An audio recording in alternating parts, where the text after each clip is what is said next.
स्वागत है आपका खबर अभी तक के डिजिटल प्लेटफॉर्म पर। मैं करण सिंह आपके साथ। आप देख रहे हैं गुरुग्राम रिपोर्ट।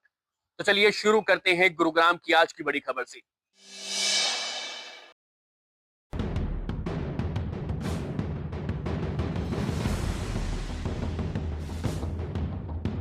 यौन उत्पीड़न के मामले में मेदांता हॉस्पिटल की मुश्किलें बढ़ने लगी हैं। हरियाणा सरकार की स्वास्थ्य मंत्री आरती राव के निर्देश पर हॉस्पिटल को शो कॉज नोटिस जारी किया गया है। इस नोटिस का जवाब 5 दिन के अंदर ही हॉस्पिटल को देना होगा। नोटिस में मेदांता हॉस्पिटल प्रबंधन से पूछा गया है कि क्लिनिकल एस्टेब्लिशमेंट एक्ट के तहत क्या एयर होस्टेस की प्राइवेसी और गरिमा को ध्यान में रखा गया था। क्या एयर होस्टेस की जांच के दौरान महिला की मौजूदगी सुनिश्चित की गई थी। ये तमाम सवाल नोटिस में पूछे गए हैं, जिसका जवाब 5 दिन के अंदर मांगा गया है। आपको बता दें कि 46 वर्षीय एयर होस्टेस ने आरोप लगाए थे कि जब वो मेदांता हॉस्पिटल में वेंटिलेटर पर भर्ती थी, उसी दौरान एक मेल स्टाफ ने उनके साथ यौन उत्पीड़न किया है। जिसके बाद गुरुग्राम पुलिस ने मुकदमा दर्ज किया था और आरोपी दीपक को भी गिरफ्तार कर लिया था। लेकिन अब इस मामले में स्वास्थ्य विभाग की दखल के बाद मेदांता हॉस्पिटल की मुश्किलें बढ़ने लगी हैं। पहलगाम में हुए आतंकवादी हमले से हर कोई आहत है। हर कोई आतंकवादियों के खिलाफ सख्त कार्रवाई करने की मांग कर रहा है। ऐसे में गुरुग्राम में इमाम संगठन ने आज आतंकवादी हमले की निंदा करते हुए डीसी को एक ज्ञापन सौंपा। इमाम संगठन के पदाधिकारियों का कहना है कि इस मामले में न केवल आतंकवादियों के खिलाफ सख्त कार्रवाई हो, बल्कि जिन लोगों ने उनको पनाह दी है उनको भी फांसी पर चढ़ाया जाए।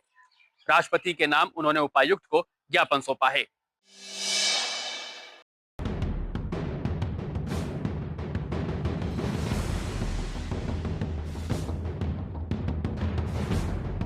यहाँ जो पहलगाम में जो हादसा हुआ है, जो ये आतंकवादियों ने हमला किया है और जो हमारे मासूम जो नागरिक थे उन लोगों को जो कत्ल किया है, तो उन शहीदों के गम में, उन शहीदों के दुख में हम यहाँ डीसी साहब को ये ज्ञापन सौंपने के लिए आए थे, जिसकी हमें रिसीव मिली। जो हमने वहाँ ज्ञापन दिया डीसी साहब को, ये राष्ट्रपति जी के नाम है और हम ये चाहते हैं कि इसके खिलाफ सख्त से सख्त कार्रवाई होनी चाहिए और वो उन दोषियों को जो है फांसी की सज़ा हो और सख्त से सख्त सज़ा उनको मिलनी चाहिए। और इस चीज़ के लिए हमें बहुत ज़्यादा दुख है।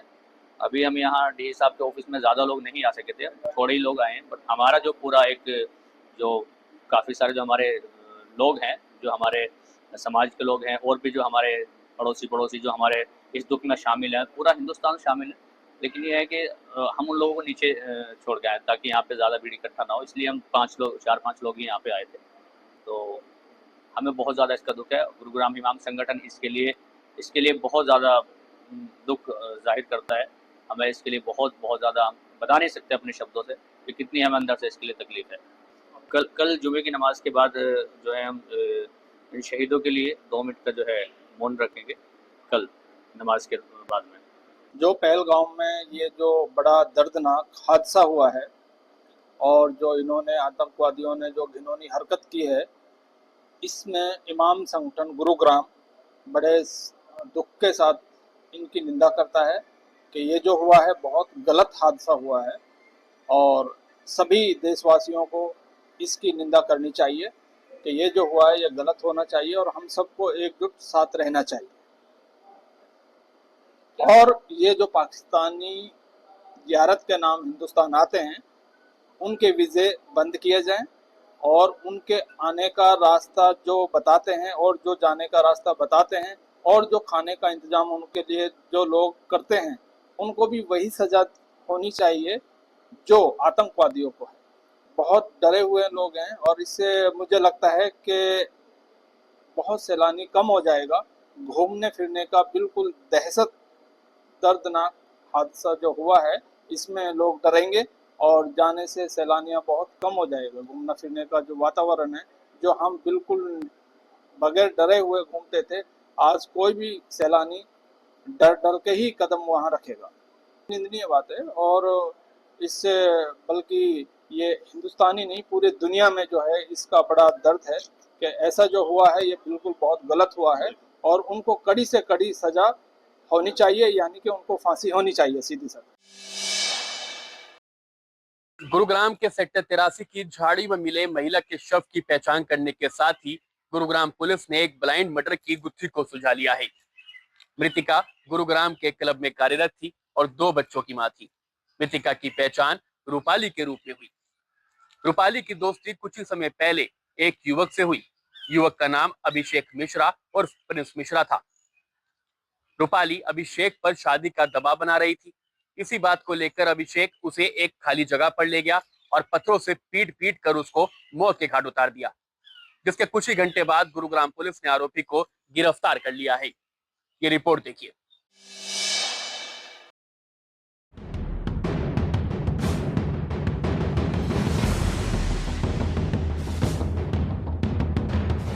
अप्रैल 2025 को खिड़कीदोला पुलिस स्टेशन के एरिया में सेक्टर 83 के सुनसान जगह पर एक महिला की डेड बॉडी पुलिस को मिली थी और जिसके ऊपर पुलिस की सीन ऑफ क्राइम की टीम है, क्राइम ब्रांच की टीम और पुलिस स्टेशन की टीमों के द्वारा स्पॉट विजिट की गई थी। महिला की बॉडी को मोर्चरी शिफ्ट करवाया गया। लेटर ऑन एक व्यक्ति के द्वारा महिला की पहचान अपनी बहन के रूप में की गई और जो कि पश्चिम बंगाल के गाँव के रहने वाली 30 वर्षीय रूपाली नाम की युवती थी। इसमें पुलिस के द्वारा इन्वेस्टिगेशन करते हुए क्राइम ब्रांच मानेसर की टीम है, सब इंस्पेक्टर ललित के नेतृत्व में उनके द्वारा काम किया गया और 22 अप्रैल 2025 को इस केस में एक आरोपी को पुलिस के द्वारा अरेस्ट किया गया है। जो अरेस्ट किया गया जो एक्यूज है उसकी पहचान अभिषेक मिश्रा के रूप में हुई है और जो कि रजोकरी दिल्ली का निवासी यह व्यक्ति पाया गया है। पुलिस के द्वारा इसे डीप इंटरोगेशन की गई है और इंटरोगेशन के दौरान इसने बताया गया है, इसके द्वारा बताया है कि जो मृतक महिला थी उसे इसके अवैध संबंध थे और मृतक महिला के पति की मृत्यु कुछ साल पहले हो चुकी थी और जो महिला थी वह शादी के लिए इस युवक पर दबाव बना रही थी और इसी दबाव के चलते इसने 19 तारीख को महिला को बुलाया और पत्थर से चोट मार करके उसकी हत्या कर दी और उसकी डेड बॉडी को वहीं फेंक करके फरार हो गया था। महिला जो है वो गुरुग्राम के क्लब में नौकरी करती थी और जो एक्यूज जो है जिसको पुलिस के द्वारा अरेस्ट किया गया ये गुरुग्राम की कंपनी में, एक ट्रांसपोर्ट कंपनी में नौकरी करता है। गुरुग्राम रिपोर्ट में आज के लिए इतना ही। गुरुग्राम की हर खबर के लिए बने रहिए खबरें अभी तक के साथ। खबर आपको कैसी लगी कमेंट करके जरूर बताइए और चैनल को सब्सक्राइब और लाइक करना ना भूलें।